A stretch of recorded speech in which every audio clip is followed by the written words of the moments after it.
প্রতিরক্ষা খাতে সাড়া ফেলে দিয়েছে তুরস্ক। বিশ্বের বিভিন্ন দেশে এখন তুর্কি সামরিক সরঞ্জামের কদর বেড়েছে। এরই ধারাবাহিকতায় বাংলাদেশও নাকি তুরস্কের কাছ থেকে ট্যাঙ্ক কিনছে। এর আগে তুরস্কের অত্যাধুনিক বাইরাক্তার ড্রোন কিনেছিল বাংলাদেশ। এ নিয়ে কম চর্চা হয়নি।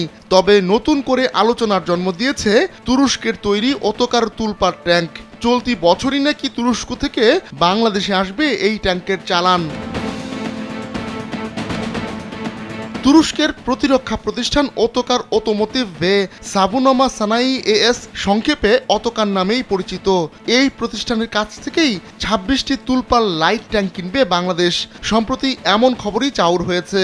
বলা হচ্ছে বাংলাদেশের সামরিক বাহিনীকে আধুনিকায়নের অংশ হিসেবেই এমন পদক্ষেপ নেওয়া হয়েছে।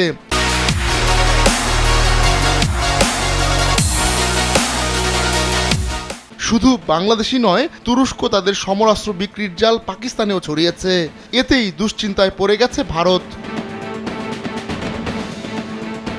বাংলাদেশ সত্যিই তুরস্কের ট্যাঙ্ক কিনছে কিনা এ নিয়ে সরকারের পক্ষ থেকে আনুষ্ঠানিকভাবে কিছুই জানানো হয়নি। তবে বাংলাদেশের তুর্কি ট্যাঙ্ক কেনার বিষয়টি শুক্রবারই প্রকাশ্যে আসে। এদিন ভারতের পররাষ্ট্র মন্ত্রণালয়ের সাপ্তাহিক ব্রিফিংয়ে মন্ত্রণালয়ের মুখপাত্র রণধীর জয়সওয়ালের কাছে এ বিষয়ে জানতে চান টাইমস নাও এর একজন সাংবাদিক। বাংলাদেশের সম্ভাব্য এই ট্যাঙ্ক কেনা কী বার্তা দেয় তাও জানতে চান তিনি। জবাবে জয়সওয়াল বলেন, বাংলাদেশের সঙ্গে সুসম্পর্ক বজায় রাখতে চায় ভারত। আর প্রতিবেশী দেশগুলোতে কি ঘটছে নয়াদিল্লি তার দিকেও নজর রাখছে।